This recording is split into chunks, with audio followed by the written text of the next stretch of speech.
Hello again. Welcome back to another episode of Second and Saints. Man, I sometimes I don't even know what we're doing, Ross. Second and There's been so Saints many times recently. English.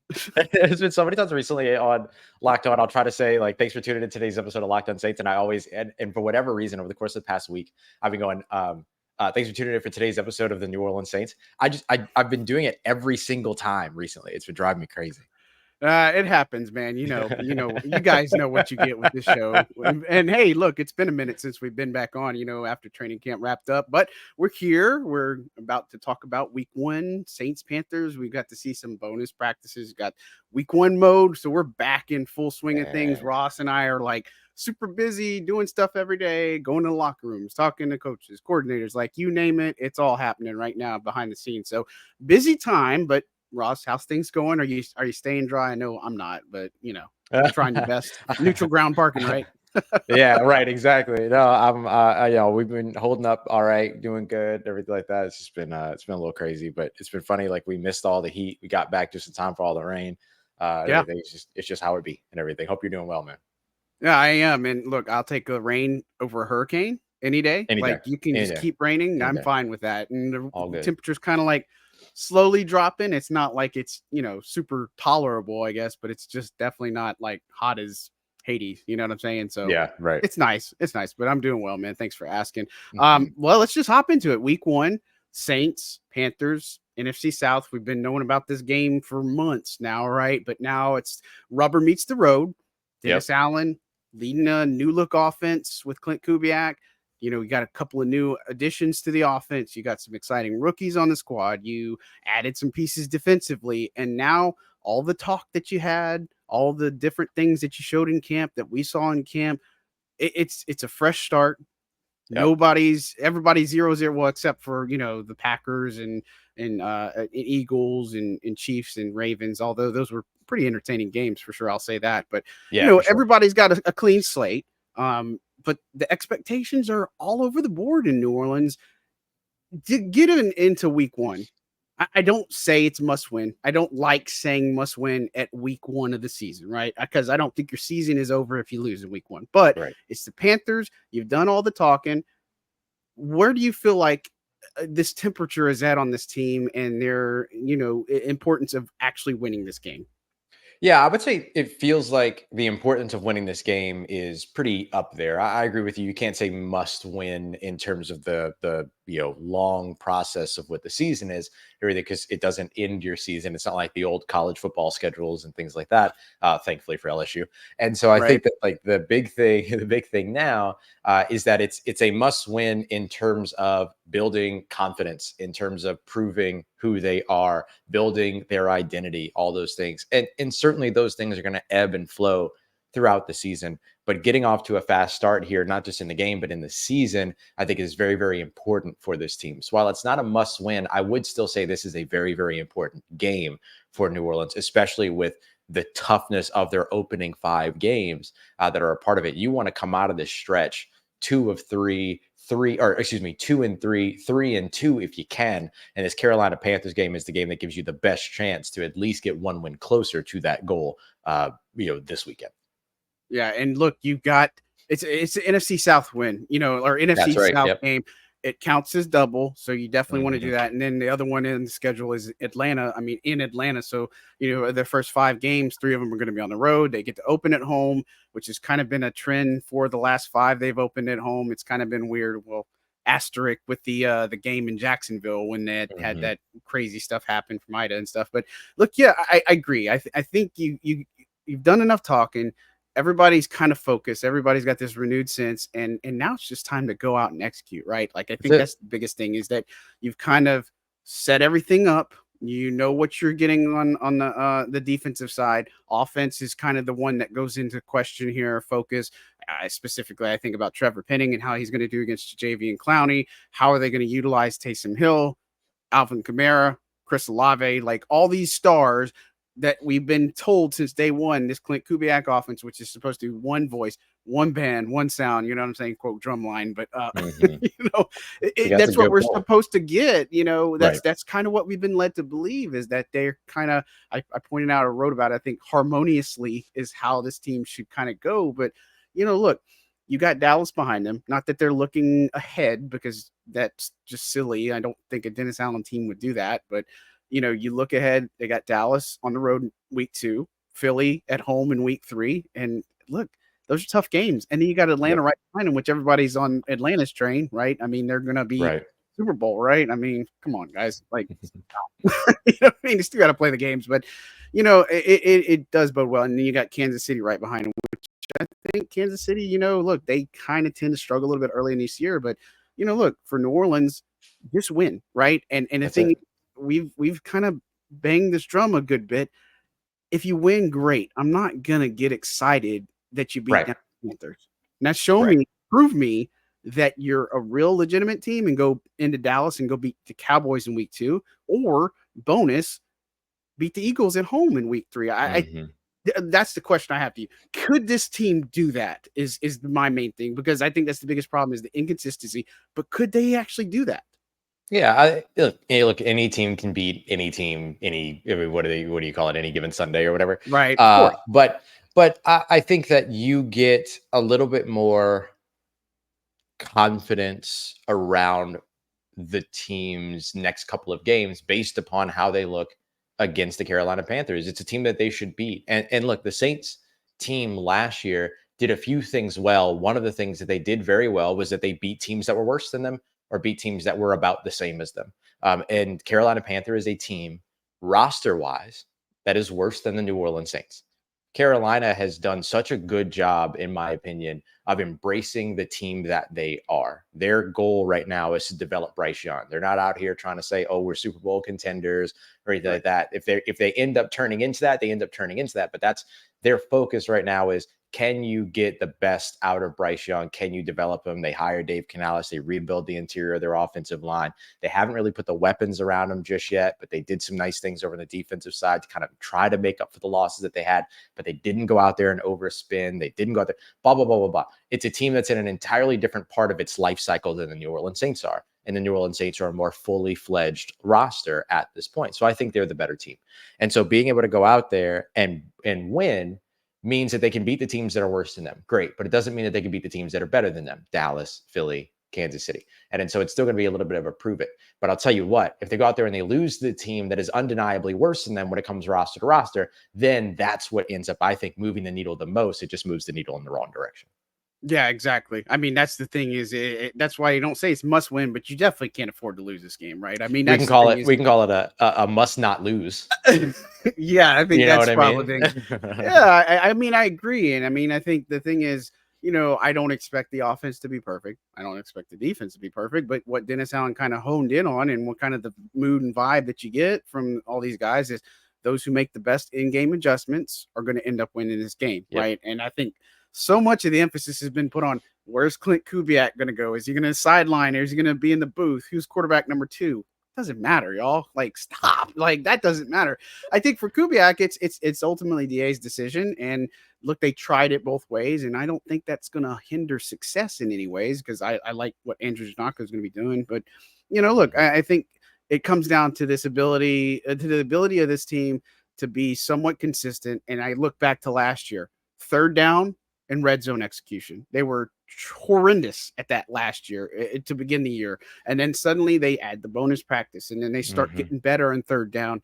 Like, this is the big things for me, is, can you be better on third down? Can you be better in the red zone? Can you be better on down and distance, and not go from 1st and 10 to 2nd and 8 and to now you're 3rd and 8, right? Like, that's my biggest thing, is, can you put yourself in a better position to be able to succeed and move the ball? And so I think that's kind of what I'm looking at on the offensive side. And of course, the elephant in the room is Trevor Penning, right? That's where we're looking at. I don't question the other parts of the offensive line. And I think Trevor Penning is kind of at this point where he feels pretty confident. I think the wide receiver depth is a question as well that I think about too. You're not going to have Dallin Holker in this one. That's a bummer for them. And so, for me, this feels like a ground and pound type game, right? Like, this is Alvin, this is Taysom. You might put some Jamal Williams in there, extra tight ends to block. I mean, this feels like they can get some success on the ground, and then sets up shorter situations for Derek Carr to move the chains, right?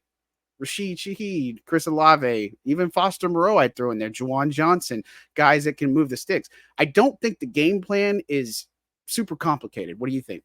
Yeah, no, I'm with you 100% on that. I think if Derek Carr throws 20 to 25 times, that probably means good things for the New Orleans Saints. And it's not because, oh, Derek Carr should be throwing less, blah, blah, blah. It's not that. It's just that it means that the run game's working. And so therefore you're able to rely on what you're doing on the ground and everything like that. And then you're able to be a little bit more precise and intentional about when you are throwing the football. Look, anytime that you throw more, there's greater risk. Anytime you throw less, there's less risk. That's how NFL football works. The more times you put the ball in the air, the more likely that something goes awry in some way, right? That could be an interception, that could be a tip ball, that could be whatever. Or the quarterback drops back to pass, and then therefore there's a sack, whatever it might be. And so anytime that you're able to kind of mitigate any of those risks, you're usually typically doing that because your run game is working. And so being able to get the ball on the ground. And honestly, John, I think that's going to be the not just for this game. I think it's going to be the identity of this team all season long, is that's where it's going to start. It's going to start with Alvin Kamara. It's going to start with Taysom Hill. It's going to start with the ground game and then be able to build from there. The thing that makes me not super concerned about the wide receiver depth is that it just kind of puts the Saints in the same conversation as any other team. If you lost your top receiver or if you lost your top two receivers, you're going to feel that loss. But I think for the most part, outside of one of those guys being gassed, they're going to stay on the field. And I think that makes it so that you don't have to have as deep a room as you would typically have in, these, New Orleans Saints offenses as they tried to build out the depth and be 4 deep or 3 deep and all these other things. I think they're 3 deep right now. We'll see what happens with A.T. Perry, who's questionable. Hopefully he'll get a chance to maybe try things out before the game and then see where things go.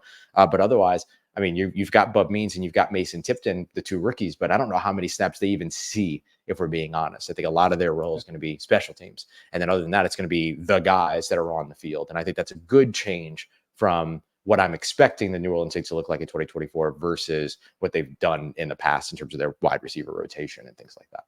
Well, they haven't shied away from it. They said this is a run first type of team, run first 100%. Type of attack for Clint Kubiak. And so it's what obviously putting, crossing the T's and dotting the I's, that's what we should expect is. And I think even Jamal Williams can get it in there as well. Maybe even some Jordan Mims, you know what I mean? But when they did the standard elevations on Saturday, they did Khaleke Hudson. That makes sense because no DeMarco Jackson. Right. And then obviously you're going to be down Jalen Ford with a hamstring injury. But, this is a kind of a precursor. I knew they would call up a linebacker because of special teams and stuff, and they bring up Kendall Vickers. No receivers in that mix. And so even if A.T. Perry can't go with that hand injury, which is not broken, by the way, I think there were some things that somebody said there was a cast. It was like a wrap, not a wrap. I don't know how to describe it. Definitely wasn't like a slip. Cast. Like a slip. You just put it on. It was it was almost like a compression glove kind of thing. Is what exactly. It was. So I mean, but that's the thing. And even if he doesn't dress, that would give him 4 receivers, and then Tipton and Means are going to have to play a little bit more. But you could also split out Alvin some if you needed to. You can use Taysom in that area as well. But I don't think the pressure is on these rookies to actually do a ton, but I think if they can lean on the ground game and get enough from Trevor Penning in the pass protection, they'll be okay. But again, fans are going to think about last year when they played the Titans, played that 3-4 defense. Penning struggled a good bit with Arden Key and stuff, and so I think that's probably my biggest matchup that I look at is Trevor Penning against whoever on passing downs. Is can he get enough protection? I think he's kind of progressed a good bit, and look, they were looking for offensive tackle help. They didn't really get much in the offseason. It's still on the table necessarily if things go crazy. But, this is Trevor Penning's time to really make something of himself and make a statement in the first game too. Yeah, absolutely. And look, help him. You know what I mean? There's nothing wrong with that. Give him, you watch the Kansas City Chiefs, Baltimore Ravens game that opened the season. Kansas City had 2 new starters, I believe it is, at tackles. Both of them are young.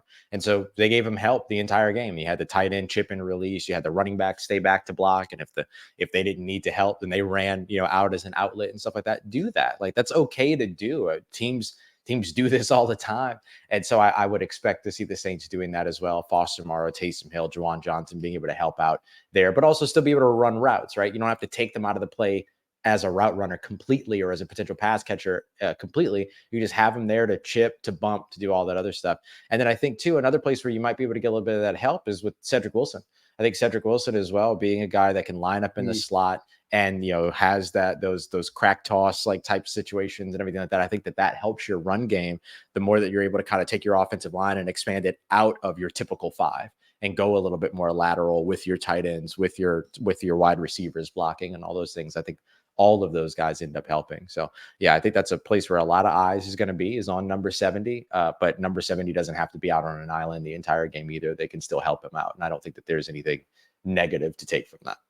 Yeah, I think Foster Moreau's a big candidate for that. And I'm glad you brought up Cedric Wilson, because I kind of like glanced over him a little bit, but just not because he wasn't important or anything, but you know what I'm saying? I still think that even if Perry doesn't play, like Tipton and Means could get some type of work. For sure. And, I mean, you know what I mean? But Wilson is obviously going to be a big part of that. I just don't know how much of a factor he's going to be in the passing game, but he can catch some passes and stuff.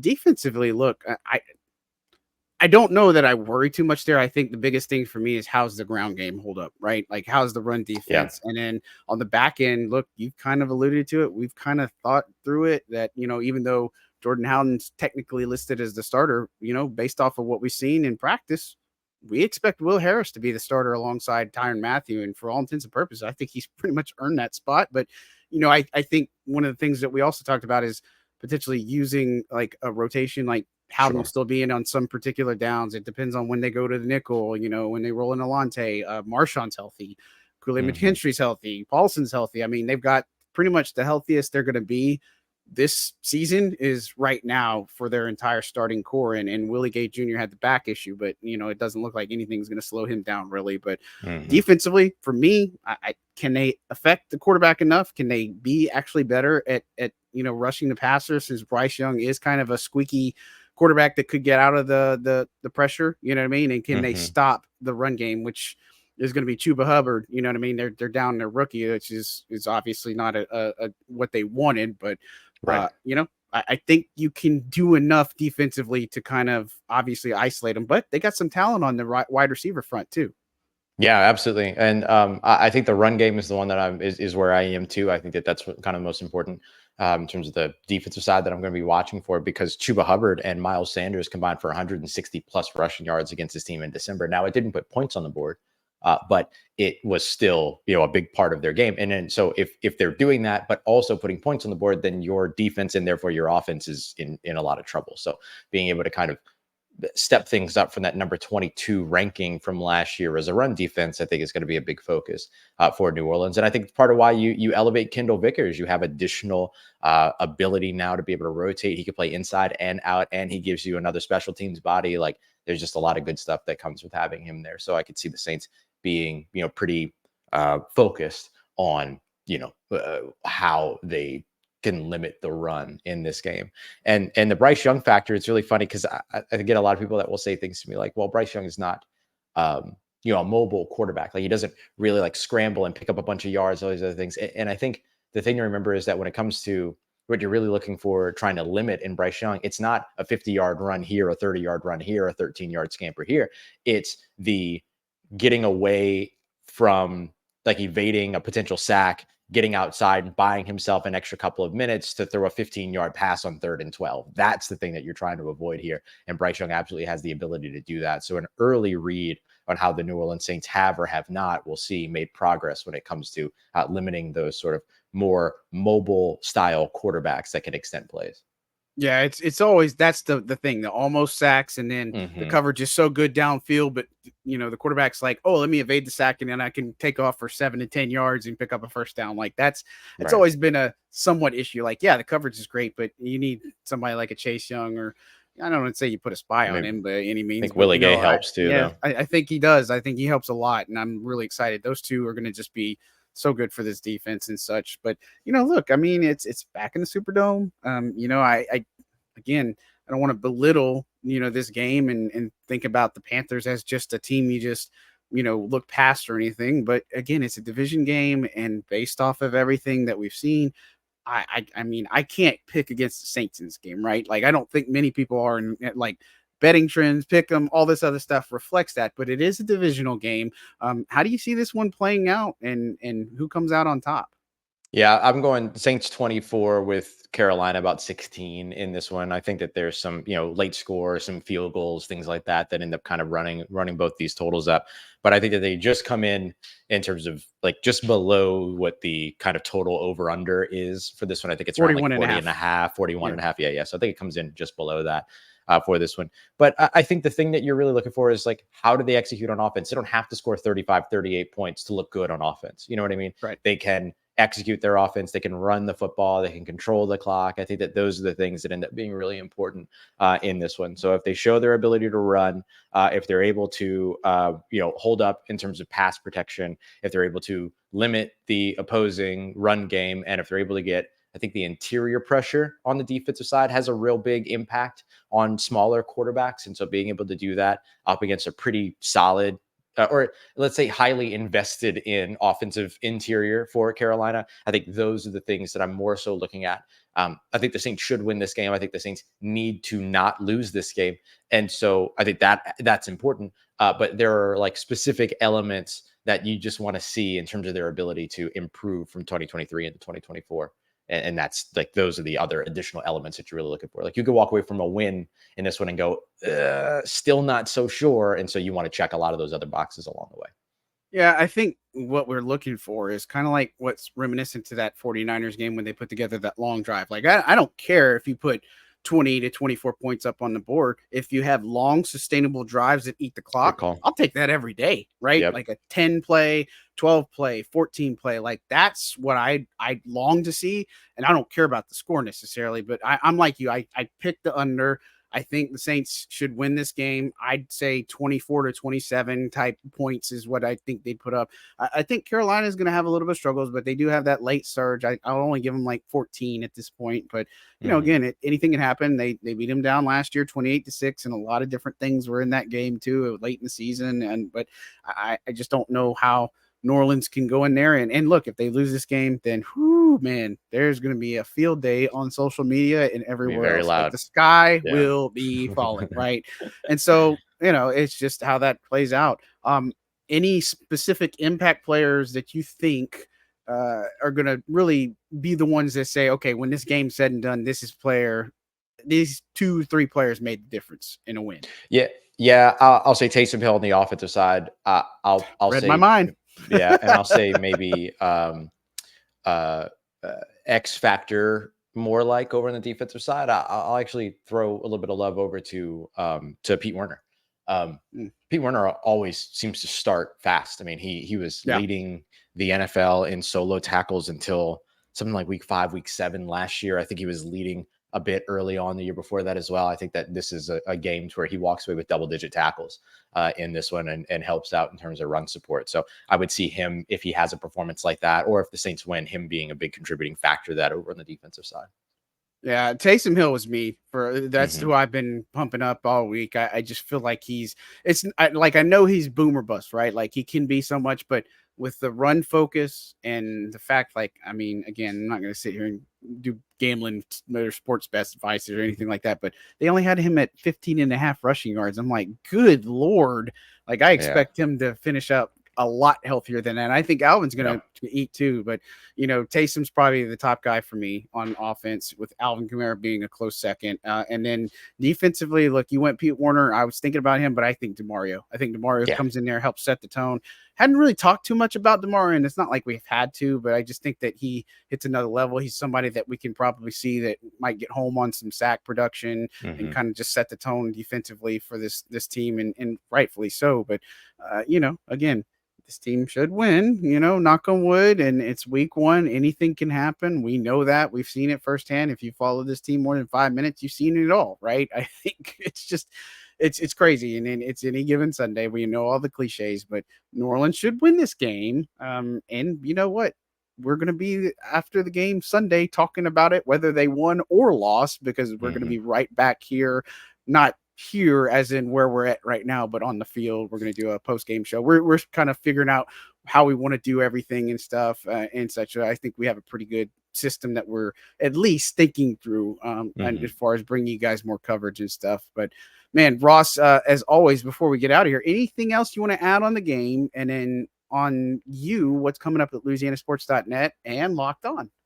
Yeah. So I was going to throw a bold prediction out there, but I don't know if I really have one. I was going to do something like kind of counter to the idea. Like everybody's kind of freaking out about the fact that Zach Bond had 2 sacks in the Friday night game up against the Green Bay Packers. Let it go. And so I was going to say I think everybody stops talking about that when either Willie Gay or Demario Davis ends this game with 2 sacks.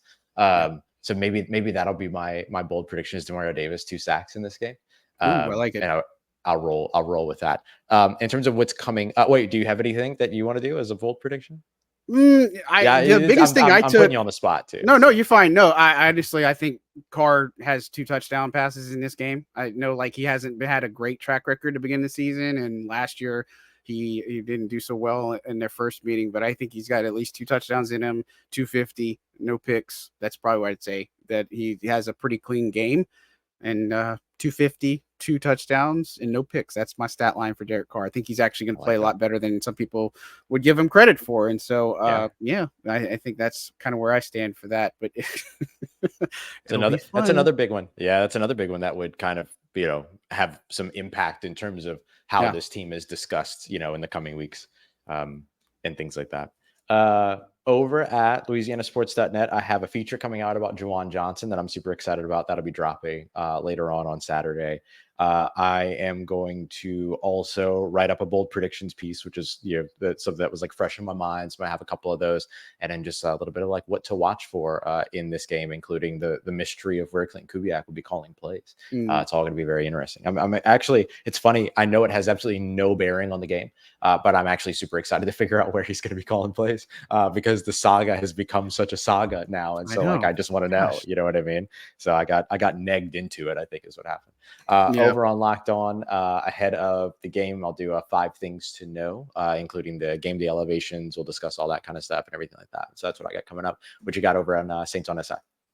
Whew, man. Well, I've been pretty busy. So I've started doing like a fantasy column, a betting column. Yeah, so awesome. Check that out and stuff. Appreciate that, man. And then looking at some different pieces. So like if you haven't checked up all Saints on SI coverage, I mean, we're active in the thick of it. We're active doing all sorts of stuff, and it's just trucks along, right? And so I think that's the biggest thing is just we got continuous coverage no matter where you want to turn, whether it's Locked On, LouisianaSports.net, Saints News Network. We got you covered. And so make sure you hit the like button, subscribe, all that fun stuff. Look, I'll say this, guys. I put out there, I tweeted it earlier, the thing about Zach Bond. We weren't surprised at this, right? No, I think the only thing people should be upset about is the fact that the Saints took too long to figure out where to put Zach Bond. I think that's the only thing people should really be mad about. Not the fact that, here comes a player that left and is doing well. He's in a 3-4 system where he should have been in the first place. Like that doesn't surprise me.